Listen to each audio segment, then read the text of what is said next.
नमस्कार। बिहार की बात में आपका स्वागत है। मैं हूं पंकज कुमार। इस खास पेशकश में हम चर्चा करेंगे कि किस तरीके से एनडीए में खलबली मची है। एक बात आप जान लीजिए कि भले ही एनडीए के नेता कहें कि प्रशांत किशोर नए हैं, राजनीति में कूदे हैं, अब पहले तक चाणक्य की भूमिका में थे, लेकिन सवाल ये उठता है कि प्रशांत किशोर जिस मुद्दे को उठा रहे हैं उससे तो एनडीए में खलबली मच गई है। और खलबली इसलिए मच गई है क्योंकि आप जान लीजिए, पहले आरके सिंह ने बोला कि जिन नेताओं के खिलाफ बयानबाजी हुई है, आरोप लगाए गए हैं, उनको आना चाहिए और जवाब देना चाहिए। और वो यहीं पर नहीं थमे, उन्होंने यहां तक कहा कि जरूरत पड़े तो इस्तीफा भी देना चाहिए अगर जवाब नहीं है तो। और बात यहीं नहीं थमी, आप जेडीयू के भीतर भी देख लीजिए, कई नेता खुल करके बोल रहे हैं और कह रहे हैं कि अशोक चौधरी को जवाब देना चाहिए। अब आज एक और बड़ा डेवलपमेंट हुआ है। डेवलपमेंट ये हुआ है कि जो नई पार्टी, वैसे वो नेता बहुत पुराने हैं, उन्होंने अपने दल का बहुत नाम बदला है। तो अब जो नए दल का उन्होंने निर्माण किया, जिनका नाम है उपेंद्र कुशवाहा, उन्होंने प्रेस वार्ता बुलाई अभी थोड़ी देर पहले और उन्होंने भी कह दिया कि हम इंतजार कर रहे हैं मुख्यमंत्री का, क्योंकि भ्रष्टाचार के खिलाफ उनकी हमेशा से नीति जीरो टॉलरेंस की रही है। तो अब वो क्या करते हैं वो देखना दिलचस्प होगा। और आगे बढ़कर के उन्होंने अशोक चौधरी के खिलाफ बहुत कुछ बोल दिया। ऐसे में गंभीर सवाल उठ रहा है कि क्या वाकई पीके ने एनडीए में खलबली मचा दी है। बड़ा सवाल ये उठ रहा है कि क्या एनडीए के भीतर जो दरार है अब वो सामने बड़ी खाई के रूप में आने लगा है। सवाल ये उठ रहा है कि एनडीए के भीतर जिन नेताओं पर सवाल उठ रहा था और जो चाल चलन, चरित्र और चेहरे की बात करती थी, वो अब चुप क्यों हैं, या अब उन पर इस तरीके से दबाव बन चुका है एनडीए के भीतर ही कि उन्हें अब रिजाइन करना पड़ेगा। क्या होगा इस बारे में हम आपको बताएंगे। अंदर खाने चर्चा क्या चल रही है ये भी हम बताएंगे। सीआर पाटिल का सह प्रभारी बनना क्या इंडिकेट करता है, क्या प्रधानमंत्री अब सीधे इन्वॉल्व हो रहा है, ये भी एक बड़ी चर्चा है। इसलिए हम सारी बातों के बारे में बताएंगे, क्योंकि बिहार जीतना एनडीए के लिए बहुत महत्वपूर्ण है। और चुनाव से पहले नामचीन चेहरे को जिस तरीके से प्रशांत किशोर ने दागदार बना दिया है, अब ये यकीन मानिए जनता की अदालत में फैसला होगा, कोर्ट में फैसला होगा, लेकिन आरोप लगा करके प्रशांत किशोर ने दागदार बनाने का प्रयास तो किया है। उस प्रयास में पीके कितना सफल होते हैं चुनाव परिणाम के बाद पुख्ता तौर पर पता चलेगा। पर एक बात तो बहुत साफ तौर पर पता चल रहा है कि प्रशांत किशोर के तमाम बयान बड़ा मुद्दा बनकर के उभरा है और एनडीए के भीतर खलबली मच गई है। इस बारे में हम चर्चा करेंगे। आइए सुनिए आरके सिंह क्या कह रहे हैं, आइए आपको सुनाते हैं कि और नेता क्या कह रहे हैं, और उसके बाद हम आपको यह भी सुनाएंगे कि उपेंद्र कुशवाहा ने प्रेस कॉन्फ्रेंस में क्या कहा, और फिर हम शुरू करेंगे चर्चा। तो आइए सुनिए आरके सिंह क्या कह रहे हैं। एकता लाइएगा तब आपका वजूद बनेगा, नहीं तो आपका सीट खत्म होता जाएगा, आपको कोई पद पर नहीं रखेगा। अब भाजपा का देख लीजिए मंच, यहां का नेतृत्व, राज्य का नेतृत्व। बिहार में कितने विधायक होते हैं? राजपूत 30-35 करीब तक होते हैं, सब पार्टी मिला करके। अब भाजपा का नेतृत्व का मंच देख लीजिए, एक राजपूत उस पर नहीं है, एक राजपूत उस मंच पर नहीं है। ये क्या है भैया, ये क्यों है? अब बोलना होगा ना, हमको बोलने में थोड़े शर्म, हमको बोलने में शर्म नहीं आती। हमने आज तक जात पात नहीं किया, लेकिन तुम आंख में उंगली डालोगे, मुंह में उंगली डालोगे तो हम बोल करके सुना देंगे। उनको सामने आना चाहिए और उसका जवाब देना चाहिए, अगर उनके पास जवाब है तो। अगर जवाब नहीं है तो इस्तीफा दे देना चाहिए। अब जैसे प्रशांत किशोर ने आरोप लगाया दिलीप जायसवाल पर कि हाँ साहब सो हत्या में इन्वॉल्व थे, ये आरोप लगाया कि उन्होंने कोई मेडिकल कॉलेज पर ये कब्जा कर लिया अवैध रूप से, माइनॉरिटी मेडिकल कॉलेज, उसका उत्तर देना चाहिए अगर उनके पास उत्तर है तो। और नहीं तो बता दे कि हमारे पास उत्तर नहीं। आइए, उत्तर है तो मानहानि का केस कर देना चाहिए। इसी तरह से सम्राट चौधरी ये बार बार कहता है कि उप मुख्यमंत्री है, 7वीं फेल है। भाई मैट्रिक का डिग्री दिखा देना चाहिए, ग्रेजुएशन का डिग्री दिखा देना चाहिए। ये साहब ये सरकार की क्रेडिबिलिटी पर, पार्टी की क्रेडिबिलिटी पर सवाल पैदा करता है, सामने आना चाहिए।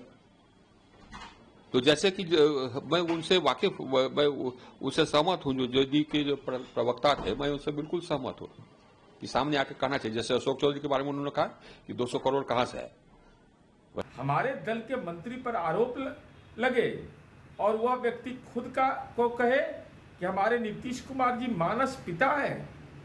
कैसा मानस पुत्र है जिसके पिता के राजनीतिक साख पर कोई हमला कर रहा हो और उसका जवाब नहीं दिया जा रहा है? ये राजनीतिक अपराध है, नैतिक अपराध है, सामाजिक अपराध है। इसलिए आर्थिक अपराध के जो मामले हैं उस पर मीडिया के सामने आके पूरा मंतव्य दीजिए। चूंकि नेता की साख, नीतीश कुमार की साख पर किसी को बट्टा लगाने का कलेजा नहीं है। अगर ये आरोप लगे हैं तो सफाई तो देना पड़ेगा।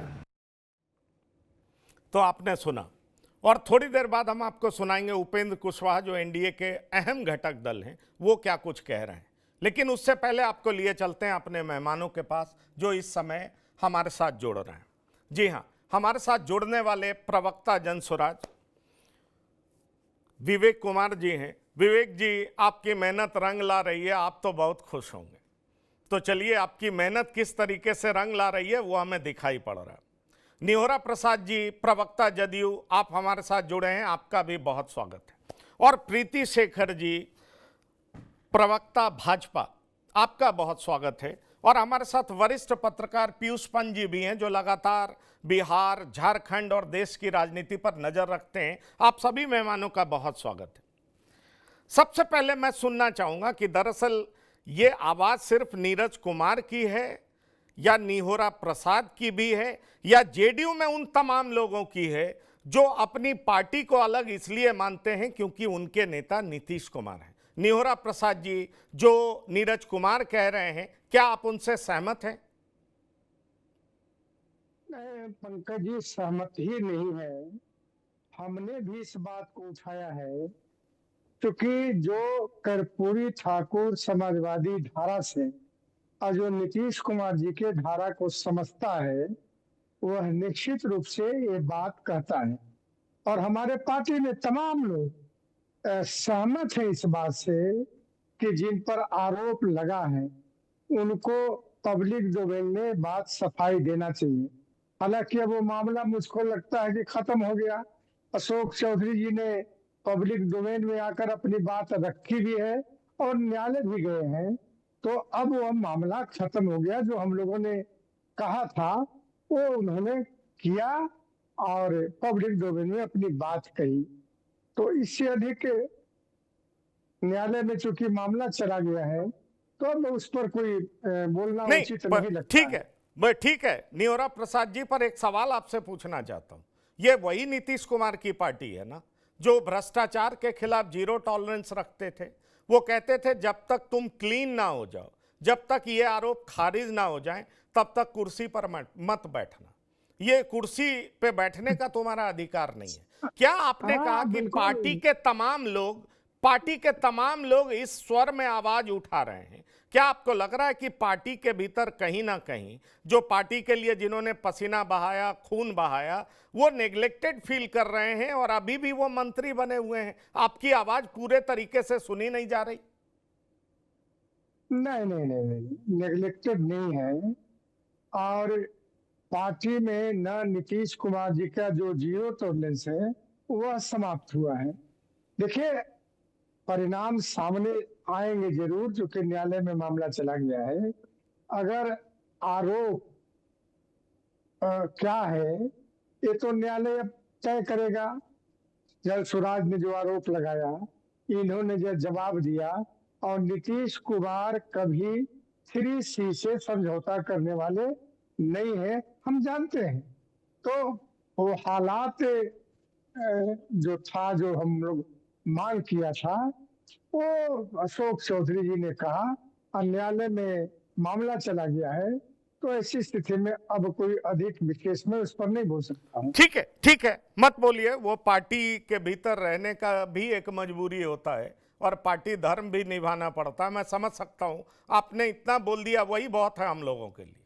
यही बहुत बड़ा मैसेज दे देता है। प्रीति जी, मैं आपके पास आना चाहूंगा। विवेक जी, जवाब लूंगा मैं आपसे। प्रीति जी, क्या आपके पार्टी में, आपके गठबंधन में खलबली मच गई है? ये बात आप मानते हैं? बार बार कहा जा रहा है भाई सर्टिफिकेट दिखा दीजिए, और ये मैं नहीं कह रहा हूं, आपकी पार्टी के नेता कह रहे हैं, आरके सिंह कह रहे हैं, पूर्व मंत्री हैं वो कह रहे हैं। इसको आपकी पार्टी किस तरीके से देखती है? आपको लगता है कि प्रशांत किशोर के आरोप ने आपकी पार्टी को, आपके गठबंधन को पूरे तरीके से डिफेंसिव कर दिया है? पंकज कुमार जी, अभी जो आपने प्रश्न किए उस पर तो उत्तर सार्वजनिक है। सार्वजनिक इसलिए है कि प्रशांत किशोर जी ने जो भी आरोप लगाए थे, चाहे आदरणीय उप मुख्यमंत्री सम्राट चौधरी जी पर हो या मंगल पांडे जी पर हो या संजय जायसवाल जी पर हो, तो इन तीनों वरिष्ठ नेता ने तो सामने आकर खुद से अपनी बात को रखा है पब्लिक डोमेन में। तो उनके ही बातों से सारी बातें स्पष्ट है। उसके अलावा हमको उस पर कोई कुछ नहीं करना है। जहां तक बात है, आपने कहा कि एनडीए में इसके कारण से फूट हो रही है, तो इसको मैं बिल्कुल एक सिरे से नकार रही हूं, क्योंकि एनडीए बिल्कुल एकजुट है। हर जगह अपने तरीके से काम हो रहा है, एकजुटता के साथ हर जगह सम्मेलन हो रहे हैं, कार्यकर्ताओं का समागम हो रहा है, संवाद हो रहा है, एक दूसरे से समन्वय स्थापित हो रहा है, और ग्राउंड लेवल पर अब हमारे कार्यकर्ता एनडीए के काम कर रहे हैं। और हमारा यही लक्ष्य है कि 2025 विधानसभा चुनाव में 200 से ज्यादा सीटों के साथ हम लोग फिर से अपनी सरकार बनाएं। और इसके लिए नहीं, ये ठीक तो है, संगठनात्मक काम आप ही नहीं प्रीति जी, चल रहा, प्रीति बल्कि जी, आप सरकार बनाएं, आपको हम शुभकामनाएं भी देते हैं, पहले अग्रिम शुभकामनाएं। लेकिन ये आवाज मेरी नहीं है, ये आवाज आपके पार्टी के पूर्व मंत्री की है, जो केंद्रीय मंत्री रह चुके हैं। उन्होंने कहा है कि भाई डिग्री दिखा क्यों नहीं देते। और चलिए, मेरा यह भी मानना है, मैंने प्रशांत जी से भी यह सवाल किया था कि भाई प्रशांत किशोर जी, एक नेता के पास कितनी शैक्षणिक योग्यता होनी चाहिए? तो उन्होंने कहा देखिए, मैं ये कोई बोलने वाला नहीं हूं। उन्होंने ये कहा बस शिक्षा के प्रति सम्मान होना चाहिए, जो तेजस्वी यादव की नजरों में नहीं है। तो उन्होंने भी ये नहीं कहा कि एक एलिजिबिलिटी क्राइटेरिया होनी चाहिए। पर मैं एक सवाल आपसे और पूछना चाहता हूं। दिलीप जायसवाल पर हत्या का आरोप, दिलीप जायसवाल पर मेडिकल कॉलेज हथियाने का आरोप, मंगल पांडे पे 2 करोड़ उनकी पत्नी के अकाउंट में कहां से आया? पहले तो आप लोग कहते थे वो इतने गरीब हैं, इतने साल मंत्री रहे, 25 लाख उनको उधार लेना पड़ा। ये सारे सवाल पब्लिक डोमेन में हैं, और हम मान भी लेते हैं कि आपके नेता ने जवाब दे दिया। फिर आपके नेताओं के जवाब से आरके सिंह संतुष्ट क्यों नहीं है, ये मैं समझना चाहता हूं आपसे। देखिए पंकज जी, आरके सिंह हमारे वरिष्ठ नेता हैं और सांसद रहे, मंत्री रहे हैं, और उनके लेवल से जो भी बातें पूछी गई हैं उनका जवाब तो हमारे पार्टी के वरिष्ठ नेता ही देंगे। लेकिन इससे पूर्व भी जो भी बातें, संबंधित बातें थी, वो पब्लिक डोमेन में है। जहां तक किसी की व्यक्तिगत जानकारी की बात है, उनके क्वालिफिकेशन की बात है, तो कोई भी व्यक्ति जो चुनाव लड़ता है अपने चुनावी हलफनामे में हर बातों को स्पष्ट रूप से करता है। अगर फिर भी कोई बातें अस्पष्ट हैं तो वो इस बात का उत्तर संबंधित व्यक्ति ही दे सकते हैं। लेकिन एक बात स्पष्ट रूप से है कि ये आप जो सोच रहे हैं, या फिर जो भी विपक्षी पार्टियों को ऐसा लग रहा है कि इन सब, ठीक है, इंटरनल मामला है, कोई भी किन्हीं को अगर कोई आवश्यकता है या अपेक्षा कोई कर रहे हैं, तो निश्चित रूप से इस पर शीर्ष नेतृत्व मंथन करेगा और उसका निष्कर्ष जल्द ही सबके सामने आएगा। शीर्ष नेतृत्व मंथन करेगा। मैं आपकी बात से सहमत हूं। आप मुझ पे कह सकते थे, आरोप लगा सकते थे कि आप जो सोच रहे हैं, जब तक ये मामला इंटरनल होता। पर मैडम, अब ये मामला इंटरनल नहीं है, अब ये मामला एक्सटर्नल हो चुका है। आरके सिंह ने खुलेआम बयान दिया है, उपेंद्र कुशवाहा प्रेस कॉन्फ्रेंस कर रहे हैं। यह दिखाता है कि महागठबंधन में दरार है, यह दिखाता है कि पार्टी के भीतर दरार है, यह दिखाता है कि किस तरीके से जिन नेताओं पर आरोप लगाए गए हैं, आपके पार्टी के वरिष्ठ नेता ही संतुष्ट नहीं है। ये तमाम चीजें वो दर्शाता है। उसको आपकी पार्टी कैसे एड्रेस करेगी, बड़ा सवाल है। मैं आऊंगा आपके पास, मैं आऊंगा आपसे। मैंने 2 सवाल किया, विवेक जी इंतजार कर रहे होंगे, कहेंगे अरे हमको बोलने का मौका ही नहीं दे रहे। विवेक जी, इनके जवाब से आप संतुष्ट हो गए हैं क्या? बहुत बहुत धन्यवाद पंकज जी। हम लोग नई पार्टी हैं तो थोड़ा हम लोग को समय दीजिएगा। मैं 1 मिनट में अपनी बात को रखूंगा, फिर आपके सवाल। अरे आप नई पार्टी हैं, लेकिन सारा समय मीडिया पे आप ही ले रहे हैं। ये मत कहिएगा कि नई पार्टी है और समय दीजिएगा। देखिए, क्रिकेट में क्या होता है पंकज जी, कि कैसे मालूम चलता है कि टीम हार रही है? जब वो डिफेंसिव होती है और बैकफुट पे जाती है, मतलब ये बोल्ड होने वाले हैं। तो ये लोग डिफेंसिव पे चले गए हैं, और ये बोल्ड होने वाले हैं, नवंबर में ये बोल्ड हो जाएंगे और ये बाहर हो जाएंगे। मैं मानवता के अधिकार पर आपसे कुछ सवाल पूछना चाहता हूं, बिहारी होने के नाते, जनसुराज के प्रवक्ता होने के नाते कम।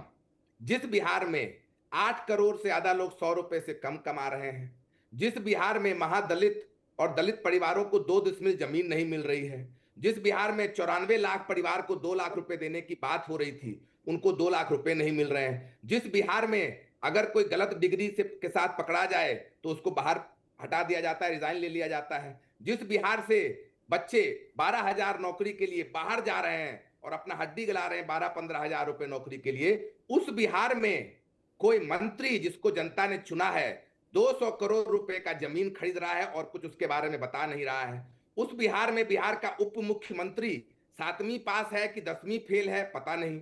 उस बिहार में उस बिहार का मुख्यमंत्री मर्डर एक्यूज्ड है, ये कहां वो मान रहे हैं कि मर्डर एक्यूज्ड है, वो कहां अपने हलफनामे में डाले हैं। उस बिहार में एनडीए का, भाजपा का अध्यक्ष कॉलेज की चोरी कर रहा है। उस बिहार में जो पूर्व अध्यक्ष है एनडीए के, वो तेल चोरी कर रहे हैं। तो भाई बिहार की जनता को न कन्विंस कीजिए, बिहार की जनता को इस बात का जवाब चाहिए कि जिन्होंने आपको चुनकर भेजा है और आप चोरी कर रहे हैं, सिर्फ बिहार को लूट रहे हैं। हमारे और आपके जैसे लोग अगर 8 लाख रुपया कमाते हैं, 5 लाख रुपया कमाते हैं और इनकम टैक्स में, अगर इनकम टैक्स को पता चल जाता है कि हमने 10 लाख का जमीन लिया है, तो इनकम टैक्स पानी पिला देता है हम लोगों को नोटिस भेज भेज के। उस बिहार में ये 200 करोड़ की जमीन ले रहे हैं और इनकी तरफ से कोई सफाई नहीं आ रहा है। ये लीगल नोटिस दे दिए हैं और बोल रहे हैं कि हमारा जो मान सम्मान प्रतिष्ठा है उसकी कीमत है 100 करोड़। अरे जहां पर बिहार के बच्चे 100 रुपए नहीं कमा रहे हैं, बिना कपड़े के घूम रहे हैं, पैरों में चप्पल नहीं है, गरीबी का ये आलम है कि 50 से 60 लाख लोग फोर्स्ड माइग्रेशन, मजबूरी में बाहर जाकर हड्डी गला रहे हैं, और यहाँ पर ये मंत्री बोल रहे हैं कि हमारे मान सम्मान की कीमत है 100 करोड़। भैया हम आपको कुछ भी बोल दें, आरोप आप लगा दें। विवेक जी उन्होंने तो ये भी कहा है ना कि भाई एक दलित का बेटा हेलीकॉप्टर पर चढ़ता है तो आपको दिक्कत हो जाती है, तो कल को कह देंगे कि एक दलित का बेटा इतने करोड़ की जमीन ले रहा है तो आपको क्या दिक्कत हो रही है। ये भी तो एंगल हो सकता है ना। बहुत बढ़िया बात पंकज जी, बहुत बढ़िया बात। अरे भाई ये जो दलित के नेता बन रहे हैं, जहां पर ये 20 साल से राज कर रहे हैं, वहां पर दलित परिवार का बच्चा 12वीं पास नहीं कर रहा है पंकज जी, और ये दलित के नेता बन गए हैं, हेलीकॉप्टर पे ये घूम रहे हैं। इनकी बेटी जो लोजपा से टिकट जिनको मिला है, वो लोजपा के कभी सदस्य नहीं रही, वो सांसद बन रही हैं। अरे आप मुझे एक उदाहरण बता दीजिए, आम परिवार, दलित महापरिवार के, मैं अभी वॉकआउट कर जाऊंगा आपके डिबेट से, जो 25 साल 24 साल में सांसद बन गया बिना कुछ पराक्रम किए हुए। क्या क्वालिफिकेशन है शांभवी जी का? नहीं विवेक जी इस पे तो आप भी गिर जाइएगा। वो जो जिस पार्टी ने टिकट दिया उसके नेता आपको बहुत पसंद है, एनडीए में आप उनको सीएम के तौर पर देखना चाहते हैं। कल ही आपके प्रवक्ता ने हमारे प्लेटफॉर्म पे ये बात कही है। तो देखिए मैं उधर डिबेट लेकर के जाना नहीं चाहता हूं, जो मेरा डिबेट का पॉइंट है उस पर आना चाहता हूं। पीयूष पंत जी आप हमारे साथ हैं, आपको लग रहा है कि ये मुद्दे इतने बड़े हो गए हैं कि एनडीए जो समझ रही थी कि उसके लिए बड़ा स्मूथ सेलिंग है, हम जीत जाएंगे, जातीय समीकरण हमारे पास है, इक्वेशन हमारे पास है, लेकिन एनडीए के भीतर से ही आवाज उठ रही है। बोलने वाले आरके सिंह हैं, बोलने वाले नीरज कुमार हैं, बोलने वाले कल तक नियोरा प्रसाद जी भी थे, बोलने वाले उपेंद्र कुशवाहा हैं, आज उन्होंने प्रेस कॉन्फ्रेंस किया है। क्या आपको यह दिखाई पड़ रहा है कि ये एनडीए के लिए खतरे की घंटी है? चुनाव के मुहाने पर एनडीए बुरी तरह से गिर गई है। हाँ पंकज जी, देखिए जब असंतोष के स्वर सुनाई देने लगते हैं तो ये कहा जा सकता है कि कहीं न कहीं जो है वो पार्टी या वो गठबंधन जो है कमज़ोर हो रहा है, वरना इस तरह के असंतोष के स्वर नहीं सुनाई देते हैं। जब ये आश्वस्त रहते हैं लोग कि हम तो नैया पार हमारी हो जाएगी, पार्टी इतनी मजबूत है, गठबंधन इतना मजबूत है, तो फिर अपने पैर पे कुल्हाड़ी मारने का काम वो नहीं करते हैं। लेकिन कहीं न कहीं जिस तरह से देखिए एसआईआर वाला जो मूवमेंट चला है और उससे जो एक मूवमेंट जो चला है, और उससे भले ही वो मुद्दा फौरी रूप से महत्वपूर्ण था, चुनाव में उतना ज़्यादा उसको प्रभावित न करे, लेकिन उसने कम से कम जो है एक लामबंदी दिखाई है युवाओं की लामबंदी दिखाई है क्रॉस द कास्ट जो है, और उससे कहीं ना कहीं जो है इलेक्शन कमीशन को भी जिस तरह से जो है बदलाव लाने पड़े हैं अपनी कुछ कुछ जो प्रोविजंस हैं, उसमें कहीं ना कहीं जो है विपक्ष ने, इंडिया गठबंधन ने एक बेहतर जो है स्कोर किया है। तो ये तो एक माहौल बिहार में बन रहा है जमीन से, और उससे ये खतरा जो है निश्चित रूप से जो है एनडीए को होता हुआ दिखाई दे रहा है। और इसीलिए जो है कि तमाम जो घटक दल हैं वो अपने को असर्ट करना चाह रहे हैं, और यहाँ तक कि आलोचना से भी डर नहीं रहे। अगर आप नीरज जी की बात सुनते तो वो जिस तेवर में बात कर रहे थे, तो ये साफ दिख रहा है कि अब कुछ हासिल हो नहीं रहा उनको गठबंधन से, या उस पार्टी से, खासकर जो बड़ा गठबंधन का जो बड़ा दल है भारतीय जनता पार्टी। तो वो लगातार अपने पॉलिटिकल जमीन मजबूत बनाने के लिए वो तमाम इस तरह की बातें कर रहे हैं, और इस तरह के जो है मुद्दे उठा रहे हैं, और भ्रष्टाचार के मुद्दे उठा रहे हैं। और जेडीयू को देखिए, और जेडीयू को भी कहीं ना कहीं कमजोर करने की स्थिति ये दिखाई दे रही है। प्रशांत किशोर, एक तरीके से कहा जाए तो अभी उनके प्रवक्ता बात कर रहे थे, तमाम लोगों को प्रशांत किशोर का बैकग्राउंड क्या है अगर उसको आप तलाशिएगा तो पता लग जाएगा, क्योंकि बहुत लोगों के बारे में उन्होंने बात कही। वो एक पूरे एक कॉर्पोरेट कलेवर के आदमी हैं। वो जिस तरह से वो एक नहीं, ठीक है। स्टैब्लिश के रूप में आए। पीयूष जी, ये बात ठीक है, मुद्दा बड़ा हो गया है, जवाब ढूंढना आसान नहीं रह गया है। पर मैं निहोरा प्रसाद जी के पास सबसे पहले जाना चाहूंगा दूसरे राउंड में। निहोरा प्रसाद जी, क्या ये सच मान लिया जाए कि नीरज कुमार नाराज इसलिए हो गए कि ललन बाबू, अशोक चौधरी और अनंत सिंह की केमिस्ट्री बैठ गई? नीरज बाबू को लगा मेरा टिकट अब मिल नहीं पाएगा, लोग ये भी बात कर रहे हैं। तो पार्टी के भीतर का जो असंतोष है, चाहे बीजेपी में हो चाहे जेडीयू में हो, जो भी असंतुष्ट लोग हैं उनको ये सही मौका दिखाई पड़ गया कि क्यों नहीं ऐसे नेताओं पे आक्रमण कर दिया जाए जो हमारे शीर्ष नेतृत्व को घेरे हुए। कैसे देखते हैं आप? नहीं पंकज जी, लिंक आप जो जोड़ लीजिए, लेकिन सच्चाई है कि इस घटना घटने के बाद हम सारे प्रवक्ताओं की बैठक हुई और यह निर्णय हुआ, तय हुआ कि इसमें क्या एक्शन लेना चाहिए। क्योंकि सारे पार्टी और नीतीश कुमार के सिद्धांतों को जानते हैं, तो सारे प्रवक्ताओं ने एक मत से कहा कि अगर मंत्री पर आरोप लगा है तो मंत्री को पब्लिक डोमेन में आकर जवाब देना चाहिए। क्योंकि नीरज कुमार जी मुख्य प्रवक्ता है, तो उनको जिम्मेवारी दी गई कि आप प्रेस को ये बात बोलिए। जहां तक असंतोष की बात की चर्चा आप करते हैं, तो हमारे यहाँ असंतोष पार्टी में कहीं नहीं है। देखिए, हम लोग सिद्धांतों के आधार पर पार्टी चलाए हैं। नीतीश कुमार जैसा आदमी, मैं तो 94 से रहा हूं नीतीश कुमार के साथ, जब पार्टी छोड़े तब भी मैं उनके साथ पार्टी छोड़ा था। मैं इसीलिए छोड़ा था कि मैं जानता हूं कि सिद्धांतों पर अडिग रहने वाला नीतीश कुमार और राज्य के लिए सोचने वाला, पीपुल के लिए सोचने वाला नीतीश कुमार, तो मैं उनके साथ धारा के विपरीत है, मैं उनके साथ काम किया।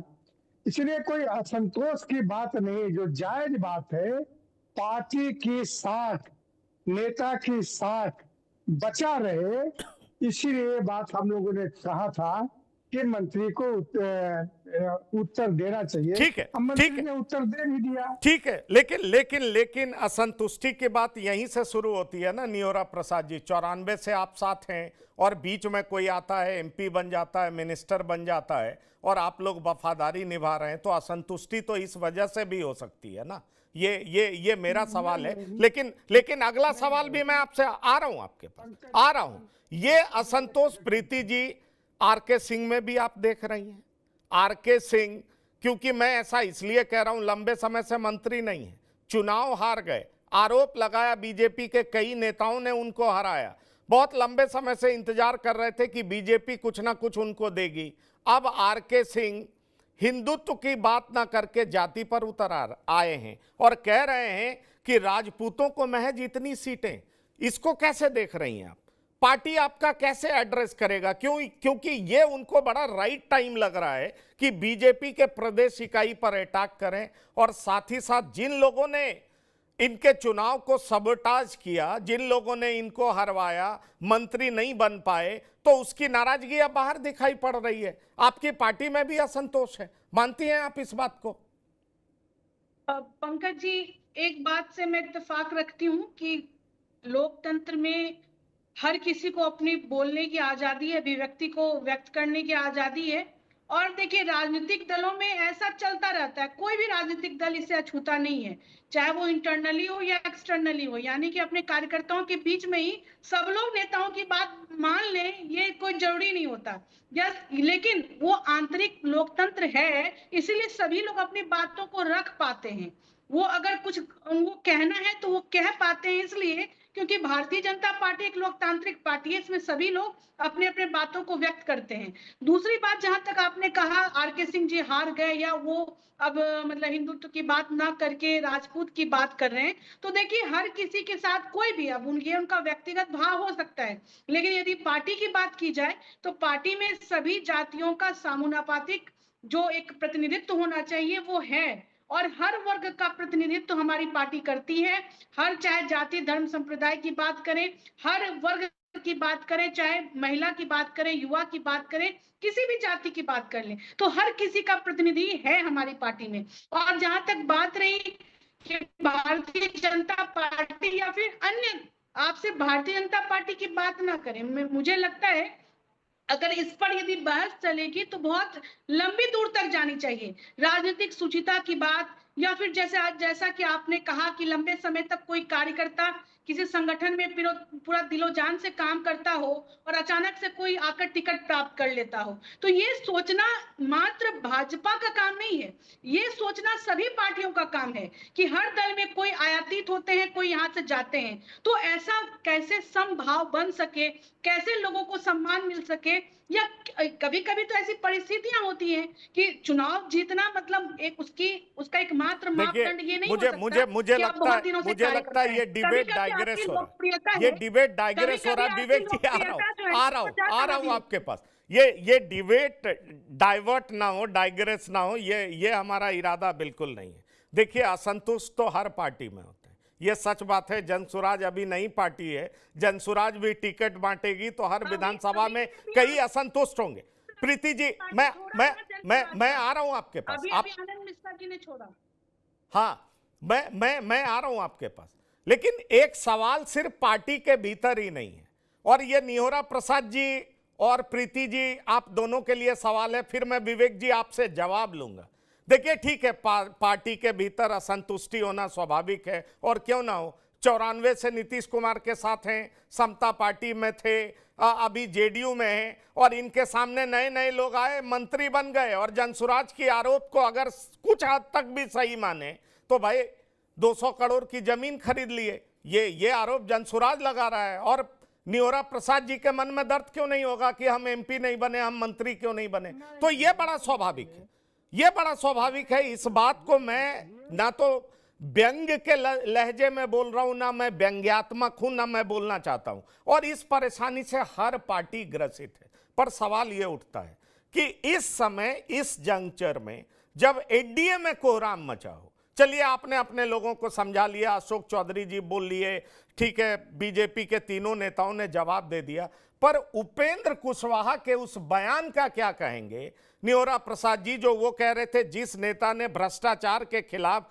जीरो टॉलरेंस की नीति अपनाई हुई है, हम तो इंतजार कर रहे हैं कि वो क्या एक्शन लेंगे। इस बयान को कैसे देखते हैं? क्या आप इस बात से इनकार कर देंगे कि एनडीए में कोहराम नहीं है? आपका एक घटक दल सीधे सीधे आप पे दबाव बना रहा है कि कुछ एक्शन लीजिए, नहीं तो फिर हम सोचेंगे हम क्या करेंगे। नहीं, पंकज जी, ऐसा है ना कि उपेंद्र जी भी उसी धारा के हैं जो धारा के नीतीश कुमार जी हैं, और जो नीतीश कुमार जी की धारा है उस धारा से ही उपेंद्र कुशवाहा जी भी निकले हैं, और कर्पूरी ठाकुर जी के धारा से निकले हैं। तो जो व्यक्ति इस धारा को मानता है, कहीं न कहीं इस मुद्दे पर बेबाक बोलने में कोई परेशानी नहीं होती है। तो उपेंद्र जी ने जो सवाल उठाया है, हम लोगों ने सवाल उठाया था, उसका जवाब अब मिल गया। अब इस प्रकरण इस पर चर्चा का कोई मतलब नहीं रह गया। नहीं, उपेंद्र जी तो इंतजार कर रहे हैं, वो आज प्रेस कॉन्फ्रेंस कर रहे हैं। अगर जवाब मिल गया होता तो अभी थोड़ी देर पहले प्रेस कॉन्फ्रेंस नहीं करते। क्यों प्रीति जी, आप अपने एलआई को कैसे समझाएंगी? वो भी कह रहे हैं कि भाई एक्शन लीजिए। और जो नीतीश कुमार भ्रष्टाचार के खिलाफ जीरो टॉलरेंस की नीति रखे हैं, वो अभी तक चुप क्यों है? मैं इंतजार कर रहा हूं। तो क्या आप इसको दबाव नहीं मानती? पंकज जी, मैं इसको दबाव नहीं मानती हूँ, मैं इसको आंतरिक लोकतंत्र मानती हूँ, जहां पर हर कोई अपनी बातों को रख सकता है। माननीय उपेंद्र कुशवाहा जी ने जिन सवालों को अपने प्रेस कॉन्फ्रेंस के माध्यम से पूछा है, वो सवाल उन्होंने माननीय मुख्यमंत्री जी से पूछा है। और मुझे लगता है कि जिस राजनीतिक सुचिता के प्रतीक हैं माननीय मुख्यमंत्री जी, जिन्होंने कहा जाता है कि राजनीति एक काल कोठरी के समान है, लेकिन उसमें भी बिल्कुल बेदाग छवि के लोग हैं नीतीश कुमार जी, तो वो निश्चित रूप से अपनी बातों को रखेंगे, या जब समय आएगा तो अपनी बातों को राजनीतिक सुचिता के प्रतीक तो आडवाणी जी भी थे मैडम, और उन्होंने कह दिया था हम संसद में तब तक नहीं जाएंगे जब तक हमारे ऊपर से सारे दाग धुल नहीं जाएंगे, हट नहीं जाएंगे। और कोर्ट ने जब बरी किया तभी एक्टिव पॉलिटिक्स में वो आए। अब आप इसको कैसे देखते हैं? तब का समय और अब का समय, आपकी पार्टी में कितना बड़ा फर्क हुआ, जरा ये बता दीजिए। देखिए पंकज जी, अब पहले के अनुपात विवेक जी, आप मुस्कुरा रहे हैं, मैं आ रहा हूं आपके बड़ी है। और देखिए, आरोप लगाना बहुत ही आसान काम है, कोई किसी पर आरोप लगा सकता है। हवाला पे आरोप ही तो लगा था अडवाणी जी पे, अडवाणी जी पे आरोप ही तो लगा था मैडम, आरोप ही था, कोई प्रूव्ड नहीं हुआ था। और उन्होंने एक मापदंड स्थापित किया कि जब तक हम कोर्ट से बरी नहीं हो जाएंगे तब तक हम संसद नहीं जाएंगे। पंकज जी, आज उन्होंने जिस मापदंड को स्थापित किया उसकी चर्चा आप भी कर रहे हैं, उसकी चर्चा सभी करते हैं, पर आपकी पार्टी नहीं फॉलो कर रही है मैडम। आप देख पा रहे हैं कि आज कोई पार्टी फॉलो नहीं कर रही। दे रहा है। मुझे तो ये मैं किसी व्यक्ति को बचा नहीं रही, ना तो किसी को क्लीन चिट दे रही हूँ। मैं ये मात्र कह रही हूँ कि आजकल के राजनीतिक परिस्थिति में हर कोई जिसको देखो वो दूसरों पर बड़ा आरोप लगाता है, अपने गिरेबा में कोई झांकता नहीं दिखता। हम सच होंगे तभी हम सामने पर आरोप लगाए। अब प्रशांत किशोर जी लगा रहे हैं तो पहले उनसे भी पूछा जाए कि उन्होंने अपने पूरे यात्रा के लिए फंड कहाँ से जुटाए, कैसे उनके पास पैसे आए, इसका वो क्लैरिफिकेशन नहीं दे रहे। सवाल तो वो पूछते हैं, जवाब से भागते हैं। सरकार आपकी हमने पूछा है ये सवाल, अभी आपके सामने पूछ लेता हूं, हाथ कंगन तो आरसी क्या। विवेक जी, ये सवाल तो है ही जो उन्होंने पूछा है। और दूसरा सवाल ये है आपके लिए कि आप एनडीए पर ही आक्रामक हैं, आरजेडी पे आपकी नजर नहीं जा रही, कांग्रेस पे नजर नहीं जा रही, कोई अंदर खाने अंडरस्टैंडिंग है क्या? जरा ये भी बता दीजिए। पंकज जी, मैं तो पहले आपके स्टाइल ऑफ जर्नलिज्म का बहुत बड़ा एडमायरर हूं। आप ह्यूमर भी लाते हैं, सरकाजम भी लाते हैं। तो पहले सरकाजम पे एक बात कर लिया जाए कि आपकी गलती नहीं है कि ये डिबेट डाइग्रेस हो रहा है। जब आप गेस्ट पेपर पढ़ के परीक्षा देते हैं तो सवाल कुछ भी हो, आदमी को बोल दिया गया है, व्यक्ति को, कि भैया जवाब यही देना है, वही चल रहा है आधे घंटे से। मैं सुन रहा हूं सवाल क्या है, तो राजनीतिक सुचिता, तो बद्धिता, तो फलाना, तो ढिमकाना, पर कोई काम की बात नहीं हो रही है। तो ये आपकी गलती नहीं है, ये गेस्ट पेपर है। बिहार में पेपर लीक होता है तो लोगों को गेस्ट पेपर पढ़ के आने की आदत है, इन प्रवक्ताओं को भी वही आदत है, मैं इनको माफ करता हूं। अब आते हैं गंभीर मुद्दे पर। पंकज जी, आप बता दीजिए कि आरोप कहां है भाई? क्या दिलीप जायसवाल मर्डर एक्यूज्ड है कि नहीं है? क्या ये आरोप है, ये तथ्य है? क्या दिलीप जायसवाल एक माइनॉरिटी कॉलेज में, जहां पर वो क्लर्क थे, इन्वेस्टिगेशन में बरी कर दिया है ना, पुलिस ने इन्वेस्टिगेशन में बरी कर दिया है भाई। राजेश शाह के मर्डर में थे, उनकी मां और आई है, उसको हम लोग फिर उसमें कानूनी कार्रवाई किया जा रहा है, केस ओपन किया जा रहा है। क्या अब एक मिनट, माइनॉरिटी कॉलेज में जिसमें ये क्लर्क थे उसके मालिक बन गए, जबकि नियम है कि माइनॉरिटी कॉलेज का कोई भी जो हेड है वो माइनॉरिटी सिख ही हो सकता है। क्या ये आरोप है? आप दूसरे पे आ जाइए। ये जो सर्वदलीय नेता है, क्या इन पर ये आरोप है कि भैया इन्होंने बेनामी प्रॉपर्टी योगेंद्र दत्त के नाम से लिया? ये तो प्रेस कॉन्फ्रेंस किया गया है। क्या ये आरोप है?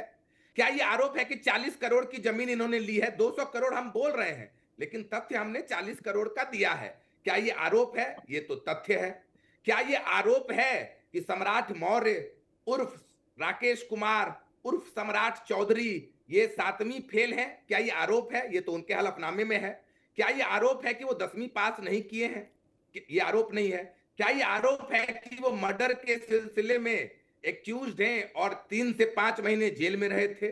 क्या ये आरोप है नगर निगम के प्रोसीडिंग में है कि संजय जायसवाल तेल चोरी कर रहे हैं वहां पर चंपारण में?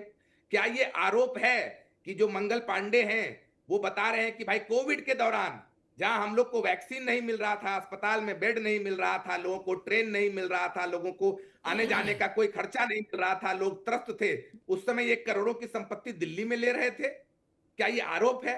क्या ये आरोप है कि इनकी बीबी के अकाउंट में 2 करोड़ रुपए है? क्या ये आरोप है? कौन सा आरोप है? अरे हम और आप, मैं बार बार बोल रहा हूं, अगर 5 लाख की आमदनी हो और 6 लाख का सामान ले लें तो इनकम टैक्स आपको नोटिस पे नोटिस भेज देगा। ये लोग चुने हुए मंत्री विधायक हैं बिहार के, जो इस देश का सबसे गरीब राज्य है, और ये 200 करोड़ की जमीन ऐसे खरीद रहे हैं जैसे दुकान से चॉकलेट खरीदते हैं। हम और आप अगर डिग्री ना हो या गलत डिग्री हो तो कोर्ट में पेशी हो जाएगी। और ये सम्राट मौर्य, राकेश कुमार 7वीं फेल हैं और इन पर कोई कार्रवाई नहीं हो रही है, ये रिजाइन नहीं दे रहे हैं। क्या ये आरोप है?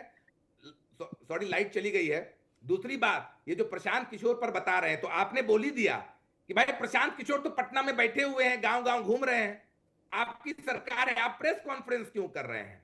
और प्रशांत किशोर किसी पद पे तो है नहीं, किसी से पैसा लिया नहीं है, कोई दलाली कर नहीं रहे हैं, तो आप उनको पकड़ लेना, फिरौती मांग नहीं रहे हैं, चंदा ले रहे हैं।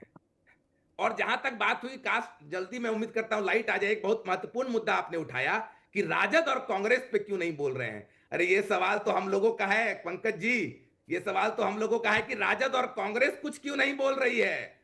ये सारे मिले भगत हैं, एक ही थाली के चट्टे बट्टे हैं, ये सारे चोरी में विलिप्त हैं। नहीं, आप पे विवेक जी एक और गंभीर आरोप है। मैंने प्रशांत जी से भी ये सवाल किया था कि भाई ममता जी के यहाँ डीलिंग हुई है, आप तेजस्वी यादव को सीएम बनाने के लिए मेहनत कश है। क्या कहेंगे इस पर? आप भी कुछ बोल दीजिए, पार्टी क्या सोचती है? हाँ, हम लोग जब आए थे तो यही लोग कह रहे थे कि हम भाजपा का एजेंट हैं। आज अब ये कह रहे हैं कि हम लोग महागठबंधन के एजेंट हैं। अरे ये पहले तय कर ले कि हम लोग किसके एजेंट हैं। ठीक है, तो एक मिनट पंकज जी, 1 सेकंड, बस 1 सेकंड लूंगा। हम लोग जनता के एजेंट हैं, क्योंकि 40 साल में इन्होंने बिहारियों को जातियों में बांटकर भ्रष्टाचार का जो रैकेट फैलाया हुआ था, वो पहली बार एज अ बिहारी मुझे गर्व हो रहा है कि बिहार में भ्रष्टाचार की बात हो रही है। तो ये बिहार की जनता अभी इनको क्लीन बोल्ड कर देगी नवंबर में। चलिए अब आपको सुनाते हैं उपेंद्र कुशवाहा जी क्या बोल रहे हैं, और उसके बाद मैं फाइनल क्वेश्चन उनका जवाब सबसे लूंगा। जरा सुनिए उपेंद्र कुशवाहा क्या बोल रहे हैं, हम आपको सुनाना चाहते हैं। थोड़ा इंतजार कीजिए ना। देखिए, जनता दल यूनाइटेड के प्रवक्ता ने भी कुछ कहा है इस संदर्भ, मतलब कि नीतीश कुमार जी की पार्टी भी बोल रही है। आप ठीक बोल रहे हैं, बिहार की जनता की अपेक्षा है नीतीश कुमार जी की अपनी सूचिता रही है, जिसका समय समय पर उन्होंने परिचय दिया है। अभी जो विषय आया है, इस विषय में हम या कोई दूसरी पार्टी के लोग बोल रहे हैं नहीं बोल रहे हैं, एक अलग विषय है। खुद जनता दल यूनाइटेड बोल रहा है, तो नीतीश कुमार जी की पार्टी बोल रही है, तो थोड़ा इंतजार करना चाहिए। और आदरणीय मुख्यमंत्री जी से हम आग्रह करेंगे कि उनकी पार्टी खुद जो बोल रही है उस पर नीतीश जी को जरूर ध्यान देना ही चाहिए।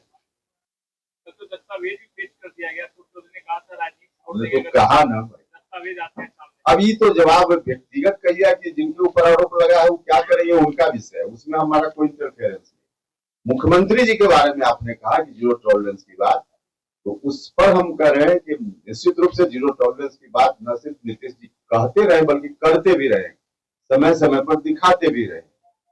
अभी उनकी पार्टी ने भी उनसे यही अपेक्षा की है, जनता दल यूनाइटेड ने भी यही अपेक्षा की है, तभी तो जनता दल यूनाइटेड के प्रवक्ता का बयान आया है। आप लोगों ने देखा है क्या बयान आया, उस बयान के अनुकूल थोड़ा इंतजार कीजिए।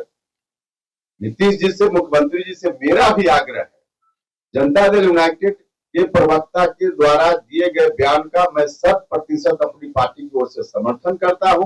पर गंभीर सवाल वही है कि एनडीए के भीतर ये सवाल तो है, बाहर सवाल था, ये सबको पता है, लेकिन एनडीए के भीतर ये गंभीर सवाल है। पीयूष पंत जी, क्या चुनाव में बड़ा नुकसान आप देख रहे हैं एनडीए के लिए? प्रशांत कितना सीट जीतेंगे नहीं जीतेंगे ये एक अलग बात है, प्रशांत किसके बी टीम है ये भी एक अलग बात है, पर बड़ा सवाल ये है कि प्रशांत ने वाकई या जनसुराज ने वाकई एनडीए को बुरी तरह से झकझोर दिया है। आप इस बात को मानते हैं? हाँ, देखिए निश्चित रूप से, क्योंकि प्रशांत किशोर, जिनको ये देखा जा रहा था कि वो कहीं ना कहीं महागठबंधन को नुकसान पहुंचाएंगे और जो वहाँ का जो कास्ट कॉम्बिनेशन है उसको, लेकिन जिस तरह से सवाल अब उन्होंने उठा दिए हैं और जिस तरह से उन्होंने अपने पार्टी का जो है स्ट्रक्चर बनाया है, और खुद ब्राह्मण एक जाति के हैं वो आते हैं, और अपर कास्ट को जिस तरह से डोमिनेंस वो दे रहे हैं, और उनके अध्यक्ष भी जो पार्टी के हैं वो सिंह हैं, तो वो उस तरह से कहीं ना कहीं भारतीय जनता पार्टी को भी ये खतरा दिखाई दे रहा है कि जो है कि प्रशांत किशोर जो है वो कहीं हमारा जो वोट बैंक है उसमें भी सेंधमारी न कर लें। क्योंकि देखिए, एक बात तो ये है कि प्रशांत किशोर ने जो दौरा किया है पूरे बिहार का, और उसमें जो बेरोजगारी का सवाल उठाया है मजबूती के साथ, तो उसको लेके बिहार के युवा काफी जो है उद्वेलित है और आकर्षित है उसके प्रति। यहाँ तक कि आप देखिए, बिहार के बाहर भी जो बिहारी यहाँ रह रहे हैं, ये मैंने जो देखा, बहुत से उनसे बात करी, तो वो भी जो है ठीक है, कहीं ना कहीं आकर्षित हो रहे हैं। पर पीयूष जी एक गंभीर सवाल है, मैं निहोरा प्रसाद जी से पूछना चाहूंगा और मैं वही सवाल प्रीति जी से करना चाहूंगा। निहोरा जी, क्या आप एक्सेप्ट करेंगे कि आपकी जेडीयू लीडरशिप क्राइसिस से जूझ रही है? जो सबसे टॉलेस्ट लीडर था, अब वो उतना इफेक्टिव नहीं रह गए जितना कि उनसे उम्मीद की जाती है, और इसीलिए सभी दल ये कहते हैं कि नीतीश कुमार को एक सिंडिकेट ने घेर लिया है। नीतीश कुमार अब वो नहीं रहे जो पहले थे। ये मेरे स्टेटमेंट नहीं है, मैं फिर आपको बता दूं, टीवी 9 के प्लेटफॉर्म पे आपकी ही पार्टी के एक एमएलए ने कहा, उनका नाम है डॉक्टर संजीव, कि नीतीश कुमार पुराने वाले नीतीश कुमार नहीं है, एक सिंडिकेट ने घेर लिया है। उन्होंने उसका नाम चिंटू पिंटू दिया। तो मैं आपसे यह पूछना चाहता हूं कि क्या आपको भी लग रहा है कि आपकी पार्टी लीडरशिप क्राइसिस से जूझ रही है? वो लोग फैसले ले रहे हैं जिनका कोई आधार वोट बैंक नहीं है, और नीतीश कुमार का जो लंबे समय से जो इमेज है कि बहुत ही ईमानदार हैं, ये प्रशांत किशोर ने मेरे साथ इंटरव्यू में कहा है, आपको लगता है कि कहीं ना कहीं उस पर डेंट पहुंच रहा है? नहीं, पंकज जी बिल्कुल निराधार है, और मैं व्यक्तिगत रूप से नीतीश कुमार को जानता हूं कि कोई व्यक्ति नीतियों के निर्धारण और निर्णय में कोई प्रभावी ऊपर नहीं, पर सवाल तो यही है ना कि वो निर्णय नहीं ले पा रहे हैं। जरा सुन लीजिए ना पंकज जी जी पंकज जी, यानी कोई प्रभावी नहीं हो सकता है।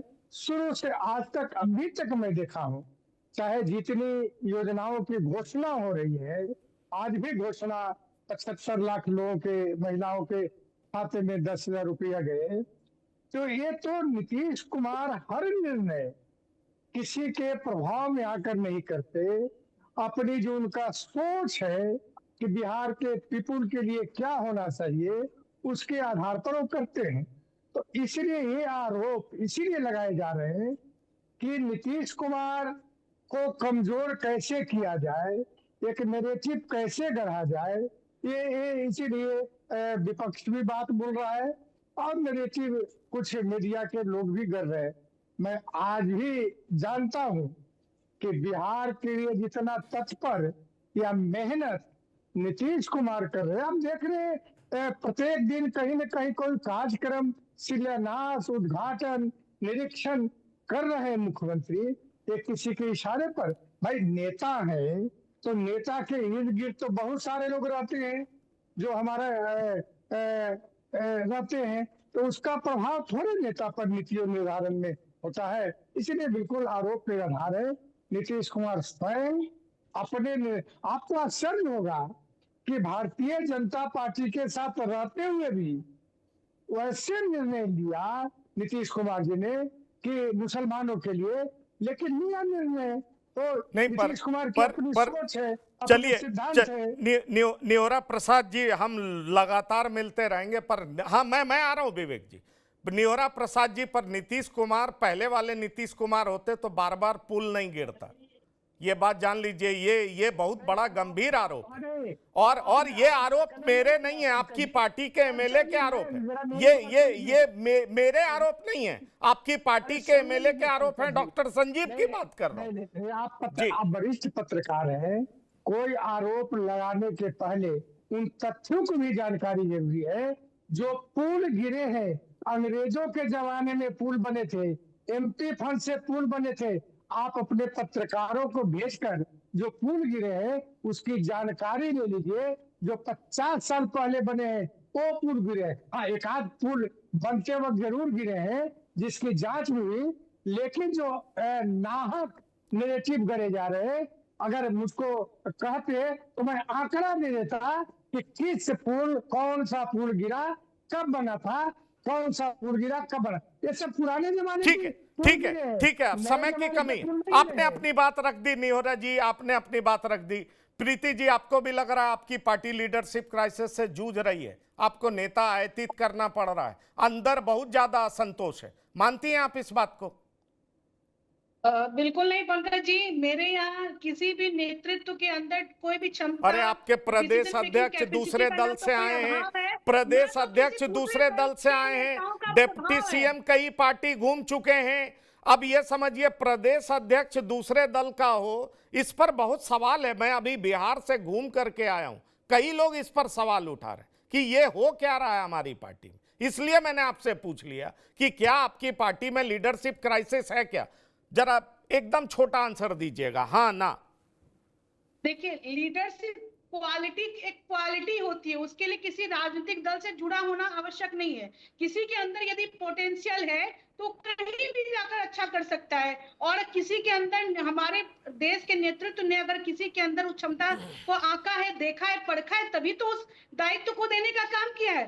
तो आपका कहना है कि हम अपने नेतृत्व पर सवाल उठाएं, आज उनके नेतृत्व में 2024 का लोकसभा चुनाव हम लोग बहुत अच्छे ढंग से जीते हैं। 2025 का लक्ष्य जो हमने रखा है उस पर निरंतर हम लोग आगे बढ़ रहे हैं। तो आज तो जो भी नेतृत्व है उनके ही दिशा निर्देशन में और मार्गदर्शन में हमारी पार्टी, हमारा गठबंधन सब आगे काम कर रहा है। तो हमारा परफॉर्म देखा जाता है, परफॉर्मेंस कैसा है, और उस पर ये कौन नेता होंगे, कौन अध्यक्ष होंगे, कौन सीएम होंगे, कौन डिप्टी सीएम होंगे, ये केंद्रीय नेतृत्व तय करता है। विवेक जी, नीतीश क्लीन लीडर हैं, पर उनकी सरकार भ्रष्टम है, ये आपके नेता बोलते हैं।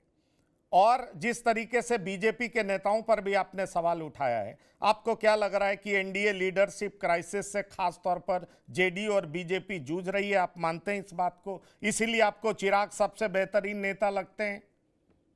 मैं दो शब्द में इस आपका जवाब दूंगा। उसके पहले देखिए क्या है कि भाई, जब नेता भ्रष्टाचार में लिप्त हैं तो उनको आंकड़ों की कहां पड़ी है कि कितना चोरी हो रहा है, कितना क्राइम हो रहा है। मैं प्रवक्ता जो जेडीयू के हैं उनको बता देता हूं, पिछले 2 साल में 18 ब्रिज कोलैप्स हुए हैं।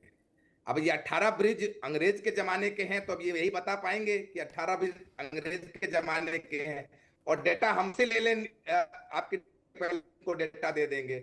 अब आपके सवाल पर आता हूं मैं। बिल्कुल पॉलिटिकल लीडरशिप की क्राइसिस अक्रॉस द पार्टी है बिहार में, अक्रॉस द पार्टी, सिर्फ जेडीयू भाजपा में नहीं, राजद में भी है, कांग्रेस में भी है। और आप इस बात को समझिए कि एक गांव-गांव में अभी चल रहा है शोर। मुझे एज अ बिहारी कभी नहीं लगा कि बिहार में भ्रष्टाचार इतना बड़ा मुद्दा होगा, कि गांव-गांव में है ये शोर कि ये जो सारे जो नेता हैं 6 गो हैं बड़का चोर, 6 गो बड़का चोर नेता हैं। तो बिल्कुल पॉलिटिकल लीडरशिप की क्राइसिस है। नीतीश जी ईमानदार हैं, इसको हम लोग भी मान रहे हैं, आप भी मान रहे हैं, जनता भी मान रही है। लेकिन सबसे भ्रष्टतम बिहार की सरकार अगर चली है 40-50 साल में, तो ये नीतीश जी की सरकार है।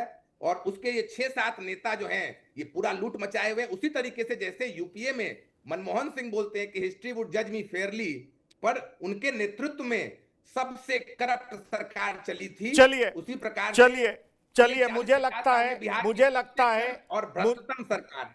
मुझे लगता है विवेक जी, आप जो भी चोर कहें, पर चोर तो कोर्ट ऑफ लॉ में साबित होगा ना। अभी आप चुनाव से पहले परसेप्शन बनाने का भी प्रयास कर रहे होंगे।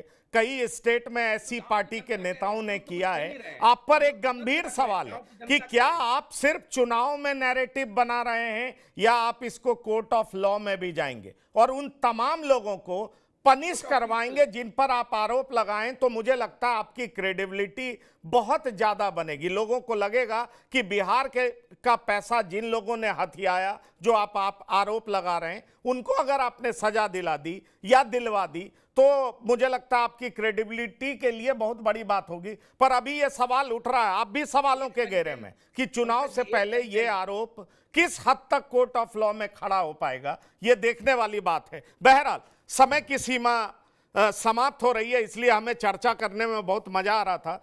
प्रीति जी, निहोरा प्रसाद जी, पीयूष पंत जी और विवेक कुमार जी, बिहार की बात में शिरकत करने के लिए बहुत बहुत धन्यवाद और शुक्रिया। तो बिहार की बात में इतना ही। ताजा तरीन खबरों के लिए आप लगातार देखते रहिए TV9। धन्यवाद, नमस्कार।